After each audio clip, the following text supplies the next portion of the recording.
Welcome to Design Stand-Up, episode 21, The Struggle for Simplicity, and It's All Been Done Before, by Tobias van Schneider of Desk. And I'm your host, Ryan Stone, reading to you every Tuesday and Thursday from the best blogs in the design industry, with their permission, of course. It's kind of like a free ongoing audiobook, always being updated with new content from your favorite designers. Whether you are a seasoned design professional or simply a design enthusiast, I am on a mission to help grow your knowledge in all things digital design. In today's episode, Tobias shares the key ingredients to simplicity in your career and how most great ideas are variations of ideas that have already been done before. So without further ado, let's stand up. The Struggle for Simplicity by Tobias van Schneider of Desk. In all the work that I do, I strive for the most simple solution. I mean, the name of my business literally translates to simple. But simplicity is ironically one of the most difficult things to do well. Usually, the more effortless something appears, the more effort it took. Throughout my relatively short career, I found these ingredients to be key for simplicity, some of them more difficult to attain than others. Number 1, a deep understanding of the subject. We naturally overcomplicate things we don't understand. Usually, if I can't explain the problem easily to someone, I'm not going to find an easy solution. So first, I do my research and try to become an expert on that subject. I learn the ins and outs of the business or challenge, ask every question I can think of, even the ones that may seem dumb, and try to wrap my mind around it. Sometimes this means I have to read additional books on a topic, watch a documentary, or go to some industry-specific events.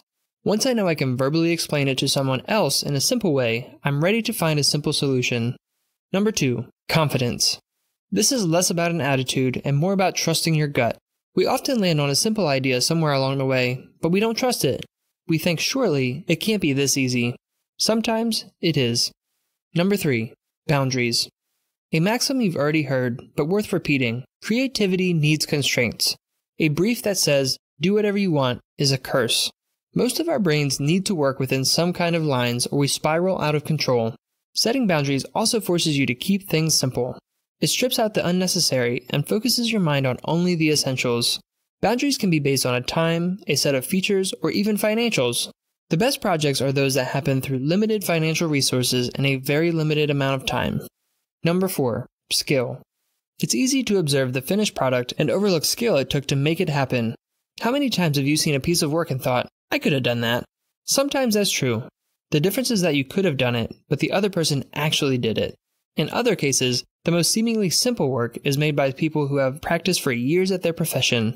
Number 5, perspective. We all know that person who breezes by the conference room, looks at our mad scribbles on the wall, and says, but why don't you just do this? They have distance from the subject, an aerial perspective which lets them spot that one flower in a field of weeds. If you find something becoming too complicated, step away from it for a while. When we're too deep in it, or too close to a project, we lose that perspective. Naturally, most of these things go hand in hand with experience. The more you work, the more skilled you become. The more skilled you are, the more you can trust your instincts. You learn to set boundaries for yourself and can more easily sense when you need to step away or find perspective. But no matter how long you've been working, simple is usually preceded by chaos.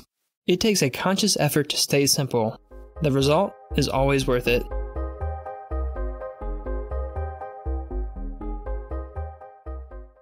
It's All Been Done Before, by Tobias van Schneider of Desk. It's one of the main challenges I experience with writing. One moment I'm struck with an idea or a revelation, something I feel compelled to write about. The very next moment I think, well, maybe somebody's already written about this. I Google it, and sure enough, dozens of headlines appear on that subject. Many people have already written about it from every possible angle. It's already covered. Why should I write about it, likely with a lot less authority than some of these people, when it's already been done before? Few things kill creativity faster than fear. In this case, it's the fear of sounding trite or naive, the fear of being dull, derivative, or worse, irrelevant. It's funny how every human has their own unique experiences, ideologies, and voice, yet are unfailingly the same. The same stories have been told in countless ways. The same character archetypes have appeared in books, TV shows, and movies since before those mediums existed. The same emotions or ideas have been expressed in every imaginable form, spanning centuries, and so it will continue until the end of time. Nothing is original. Yet with each interpretation or adaptation of the same idea, it is slightly different. That's what innovation is. It's how our humanity moves forward. It may be something we've all seen or heard before, but now it's been explored, reinvented, and maybe even made better by someone else. It is new. Quote, "The secret to creativity is knowing how to hide your sources." Albert Einstein. I've written about perfectionism, about the imposter syndrome, about trusting your gut, and competing with yourself. None of these articles are groundbreaking. We've beaten those themes to a pulp as creatives over the years, but I wrote about them anyway. They are worn topics, but cliches are cliches for a reason.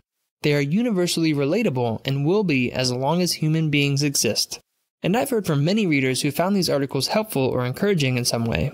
That may be because they personally haven't read about it before, or it was a good reminder, or they just appreciated my perspective on the subject. Whatever the reason, they were useful to someone, and that's enough. It's been done before, but it hasn't been done by me.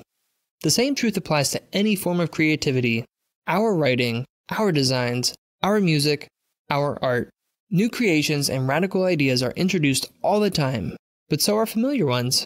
This subject itself, that has all been done before, has been done before. They just take on a new shape. That doesn't necessarily make them any less compelling, beautiful, or valuable. In fact, most designers, writers, artists, musicians, and makers learn by copying first. Do a bit of research and you'll find some of the world's greatest inventions. Edison's light bulb, Apple computers, Ford cars, or just a better iteration of something someone else already did. My .mail email concept is a great example as well. I didn't invent the concept of an email client. I used pre-existing elements and tried to make them better. This is not to defend plagiarism. There's an obvious difference between approaching a common angle or existing concept from your own perspective and blatantly ripping off someone's work. There's also a difference between creating something because it's trendy and creating it because it's important to you. As the prolific writer Maria Popova said, "Creativity is simply the sum total of your mental resources, the catalog of ideas you've accumulated over the years by being alive and alert and attentive to the outside world. To create, whether it's completely original, an homage to another idea, or a reinterpretation of an old one, is enough."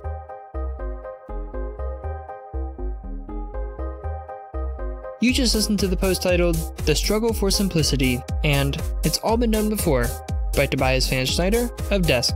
If you want to learn more about Tobias and read some of his other amazing design articles, just press the link in the show notes or head over to Tobias's blog at vanschneider.com/blog. Oh, and hey, if you enjoy the show, make sure to head over to Apple or Google Podcasts and leave a quick rating or review. I'd love to hear your thoughts on the show and any feedback you might have, so I can continue to grow your knowledge in all things digital design. Well, that's all I have for you today, guys. It's been a pleasure. Until next time, fill up those coffees, turn up those tunes, and let's design a better world.